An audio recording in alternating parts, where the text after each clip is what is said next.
ಕವಿತಾ ಅವರು ದಾವಣಗೆರೆಯಿಂದ ಕರೆ ಮಾಡಿದ್ದಾರೆ. ನಮಸ್ತೆ ಕವಿತಾ ಅವರೇ. ನಮಸ್ತೆ. ನಮಸ್ತೆ. ಯಾರ ಬಗ್ಗೆ ಕೇಳಬೇಕಾಗಿತ್ತು? ನಮ್ಮ ಬಗ್ಗೆನೇ ಕೇಳಬೇಕು. ಹುಟ್ಟಿದ ದಿನಾಂಕ, ಸಮಯ ತಿಳಿಸಿ. 12/2/1972. 12/2/1972. 7/1972. 12. ಓಕೆ. Month February 2. ಓಕೆ. 12/2/1972. ಏನ್ ಪ್ರಶ್ನೆ ಇತ್ತು? ನನ್ನ ಹೆಲ್ತ್ ಬಗ್ಗೆ ಕೇಳಬೇಕಿತ್ತು. ಸಮಯ ತಿಳಿಸಿಮಾ. ಇದು ಮಂಗಳವಾರ ಬೆಳಗಿನ ಜಾವ ಮ್ಯಾಮ್ ಹುಟ್ಟಿರೋದು. ಕವಿತಾ ಅವರೇ ನಮಸ್ಕಾರ. ನಮಸ್ಕಾರ. ಸಮಯ ಏನು? ಮಂಗಳವಾರ ಬೆಳಗಿನ ಜಾವ ಸರ್. ನನಗೆ 4:15 ಏನೋ ಅಂತ ಕರೆಕ್ಟ್ ಆಗಿ ಗೊತ್ತಿಲ್ಲ. ಸರಿ. ಏನು ಆರೋಗ್ಯ ಸಮಸ್ಯೆನಾ? ಆರೋಗ್ಯ. ಈಗ ಯಾವ ಗ್ರಹ ನಿಮ್ಮನ್ನು ಹೀಗೆ ಆರೋಗ್ಯ ವ್ಯತ್ಯಾಸ ಮಾಡ್ತಾ ಇದೆ ಅದನ್ನು ನೋಡೋಣ. ನೋಡಿ, ಗುರುದಶೆಯಲ್ಲಿ ಗುರು ಭಕ್ತಿ ನಡೀತಾ ಇದೆ. ನಿಮಗೆ ಲಗ್ನದಲ್ಲೇ ಗುರುವಿದ್ದಾನೆ. ಶಾಸ್ತ್ರದಲ್ಲಿ ಒಂದು ಮಾತಿದೆ, ಹೋರಾ ಸ್ವಾಮಿ ಗುರುಜ್ಞ ವೀಕ್ಷಿತ ಯುತಾನಾನ್ಯಶ್ಚ ವೀರ್ಯೋತ್ಕಟ ಭವತಿ ಅಂತ. ಅಂದರೆ ಸದೃಢವಾಗಿರುತ್ತೆ, ಹೆಚ್ಚು ಆತಂಕ ಮಾಡ್ಕೊಳ್ಬೇಕಾಗಿಲ್ಲ ಅಂತ. ಹೀಗಾಗಿ ಆತಂಕ ಮಾಡ್ಕೋಬೇಡಿ. ಯೋಚನೆ ಮಾಡ್ತಕ್ಕಂಥದ್ದು ಯಾವ ಲಕ್ಷಣವೂ ಇಲ್ಲ. ಒಳ್ಳೆಯ ಯೋಗ ಚೆನ್ನಾಗಿದೆ. ಈಗ ಗುರು ನಡೀತಾ ಇದೆ, ಅನುಕೂಲ ಆಗುತ್ತೆ. ನೀವು ಒಂದು ಸರಳವಾಗಿ ಇದೇನಪ್ಪ ಅಂದರೆ ಪ್ರಾರಬ್ಧವಶಾತ್ ಚೆನ್ನಾಗಿದ್ದಾಗಲೂ ಹೀಗೆ ಆಗ್ತಾಯಿದೆ ಅಂದರೆ ಅದು ನಮ್ಮ ದುರಾದೃಷ್ಟ. ಅಂದರೆ ಯಾವುದೋ ಪ್ರಾರಬ್ಧ ಹೆಚ್ಚಾಗಿರೋ ಕಾರಣದಿಂದಾಗಿ ಅಂತೂ ಈಶ್ವರ ಸನ್ನಿಧಾನದಲ್ಲಿ ರುದ್ರಾಭಿಷೇಕ ಮಾಡಿಸಿ, ಸ್ವಲ್ಪ ತೀರ್ಥ ಸೇವನೆ ಮಾಡಿ, ತುಂಬ ಸಹಾಯವಾಗುತ್ತೆ. ಆತಂಕ ಪಡುವ ಅವಶ್ಯಕತೆ ಇಲ್ಲ, ಸರಿ ಹೋಗುತ್ತೆ. ಬಹಳ ಶೀಘ್ರದಲ್ಲಿ ಗುಣಮುಖರಾಗ್ತೀರ.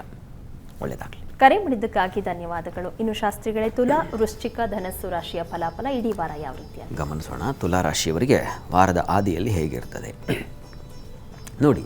ತುಲಾ ರಾಶಿಯವರಿಗೆ ಕುಟುಂಬದಲ್ಲಿ ಸಹಕಾರ.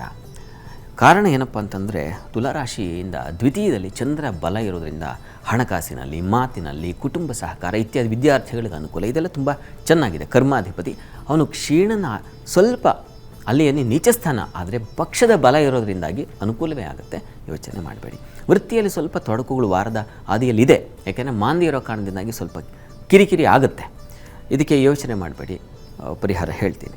ಇನ್ನು ವಾರ ಮಧ್ಯದಲ್ಲಿ ಗಮನಿಸ್ಕೊಂಡ್ರೆ ತುಲಾರಾಶಿಯವರಿಗೆ ಸ್ವಲ್ಪ ಮಾನಸಿಕ ಖಿನ್ನತೆ, ವಸ್ತು ನಷ್ಟತೆ, ದುಃಖ, ವ್ಯಥೆ, ಸೋಲು ಈ ಥರದ್ದೊಂದಿದೆ.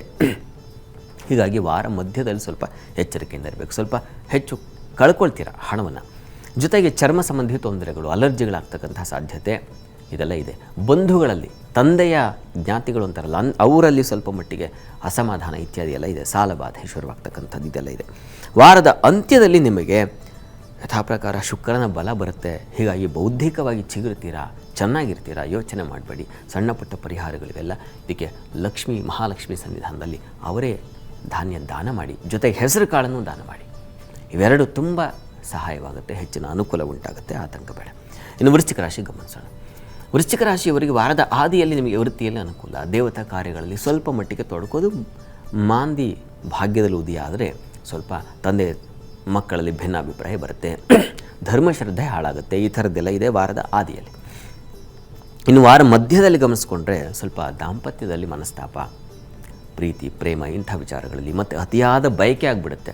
ತಗೊಳ್ಳೇಬೇಕು, ಹಠ ಹಿಡಿತಕ್ಕಂಥದ್ದು. ಮನಸ್ಸು ಹಾಗೆ ಮಾಡಿಬಿಡುತ್ತೆ ಒಂದು ಸಲ. ಯಾಕೆ ಇಷ್ಟು ಹಠ ಮಾಡಿಕೊಂಡು ನನಗೆ ನಾನೇ ಆ ಥರದ್ದೊಂದು ತೊಂದರೆಗೆ ಸಿಕ್ಕಾಕ್ಕೊಳ್ತೀರ. ಹೀಗಾಗಿ ಸ್ವಲ್ಪ ಮನಸ್ಸನ್ನು ಕಂಟ್ರೋಲ್ ಇಡಬೇಕು. ಇನ್ನು ವಾರದ ಅಂತ್ಯದಲ್ಲಿ ನಿಮಗೆ ಗಮನಿಸ್ಕೊಂಡ್ರೆ ಶುಕ್ರ ಚತುರ್ಥದಲ್ಲಿದ್ದಾಗ ವಾಹನ ಖರೀದಿ ಮತ್ತು ಗೃಹ ಸೌಖ್ಯ, ಮನೆ ನಿರ್ಮಾಣ ಇಂಥ ಕಾರ್ಯಗಳಿಗೆ ಕೈ ಹಾಕ್ತೀರ. ಅದೆಲ್ಲ ಒಳ್ಳೆಯ ಲಕ್ಷಣ, ಚೆನ್ನಾಗಿದೆ. ಆತಂಕ ಮಾಡ್ಕೋಬೇಡಿ. ಶುಕ್ರನಿಂದಾಗಿ ಅತ್ಯಂತ ಶುಭ ಫಲ ಬರ್ತದೆ. ನಿವಾರಣೆಗೆ ಈ ವಾರ ಇಡೀ ನೀವು ಸ್ವಲ್ಪ ಚೇತರಿಕೆಯಿಂದ ಇರಬೇಕು ಅಂತಂದರೆ ಕೃಷ್ಣ ಸನ್ನಿಧಾನದಲ್ಲಿ ತುಳಸಿ ಸಮರ್ಪಣೆ ಮಾಡಿ. ತುಂಬ ಅನುಕೂಲ ಆಗುತ್ತೆ. ತೊಡಕಿನಿಂದ ಹೊರಗೆ ಬರ್ತೀರ. ಇನ್ನು ಧನುಸ್ಸು ರಾಶಿ ಗಮನಿಸೋಣ. ಧನುರಾಶಿಯವರಿಗೆ ವಾರದ ಆದಿಯಲ್ಲಿ ಹೆಚ್ಚಿನ ವ್ಯಯ ಸೂಚಿಸ್ತಾ ಇದೆ. ಪರಿಶ್ರಮವೂ ಇದೆ. ಚಂದ್ರ ನೋಡಿ ವ್ಯಯಕ್ಕೆ ಬಂದುಬಿಡ್ತಾ ಇದ್ದೇನೆ. ಇದು ಮಾನಸಿಕವಾಗಿ ಪರಿಶ್ರಮ ಉಂಟು ಮಾಡುತ್ತೆ.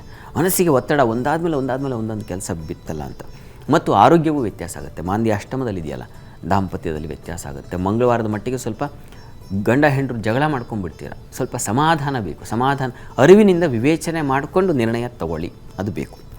ಇನ್ನು ವಾರದ ಮಧ್ಯಭಾಗದಲ್ಲಿ ಸ್ವಲ್ಪ ಸಾಲಬಾಧೆ ಸೂಚಿಸ್ತಾ ಇದೆ. ಜೊತೆಗೆ ಸ್ವಲ್ಪ ನಷ್ಟ, ವ್ಯಥೆ ಇದನ್ನೆಲ್ಲ ಸೂಚಿಸ್ತಾ ಇದೆ. ಸ್ವಲ್ಪ ಹುಷಾರಾಗಿರಬೇಕು. ಶುಕ್ರ ತೃತೀಯಕ್ಕೆ ಹೋಗ್ತಾ ಇದ್ದಾನೆ. ಸಹೋದರಲ್ಲಿ ಸ್ವಲ್ಪ ಮಟ್ಟಿಗೆ ಸಹಕಾರ, ಅವರಿಂದ ಒಂದು ಒಳ್ಳೆಯ ಮಾರ್ಗದರ್ಶನ, ಸ್ತ್ರೀಯರಿಂದ ಉಪದೇಶ ಇತ್ಯಾದಿ ಎಲ್ಲ ಇದೆ. ಆದರೆ ನೀರಿನ ಅಭಾವ ಕೂಡ ಇದೆ. ಬಂಧುಗಳಲ್ಲಿ ಗಲಾಟೆ ಕಲಹ ಮಾಡಿಕೊಳ್ಳೋ ಸಾಧ್ಯತೆ ಕೂಡ ಇದೆ. ಧನಸ್ಸು ರಾಶಿಯವರು ತುಂಬ ಹುಷಾರಾಗಿರಬೇಕು. ವಾರ ಮಧ್ಯದಿಂದ ಬಂಧುಗಳ ವಿಚಾರದಲ್ಲಿ, ವೃತ್ತಿಯ ವಿಚಾರದಲ್ಲಿ ಎರಡೂ ಕಡೆ ಸ್ವಲ್ಪ ಎಚ್ಚರಿಕೆಯ ನಡೆ ಇರಬೇಕು. ವಾರದ ಅಂತ್ಯದಲ್ಲಿ ನಿಮಗೆ ಬೌದ್ಧಿಕವಾಗಿ ಸ್ವಲ್ಪ ಕುಸಿತ ಉಂಟಾಗುತ್ತೆ. ಪ್ರಯಾಣದಲ್ಲಿ ತೊಂದರೆ ಆಗೋ ಸಾಧ್ಯತೆ ಇದೆ. ಹೀಗಾಗಿ ಇಷ್ಟು ವಿಚಾರಗಳಲ್ಲಿ ಎಚ್ಚರವಾಗಿರಬೇಕು. ಕರ್ಮಾಧಿಪತಿ ವೀಕ್ ಆಗ್ತಾ ಇದ್ದಾನೆ. ಈ ಕಾರಣದಿಂದಾಗಿ ವೃತ್ತಿಯಲ್ಲಿ ಬಹಳ ಎಚ್ಚರಿಕೆಯಿಂದ ಇರಿ. ದುರ್ಗಾ ಪರಮೇಶ್ವರಿ ಪ್ರಾರ್ಥನೆ ಮಾಡಿ. ಜೊತೆಗೆ ಪ್ರತಿ ದಿವಸ ವಿಷ್ಣು ಸಹಸ್ರನಾಮ ಹೇಳೋದು ತಪ್ಪಿಸಬೇಡಿ. ಯಾಕೆಂದರೆ ಬುಧ ಕರ್ಮಾಧಿಪತಿ. ಹೀಗಾಗಿ ವಿಷ್ಣುವಿನ ಪ್ರಾರ್ಥನೆ, ವಿಷ್ಣು ದರ್ಶನ ಇದೆಲ್ಲ ಬಹಳ ಒಳ್ಳೆಯದು, ಅದನ್ನು ಮಾಡಿ.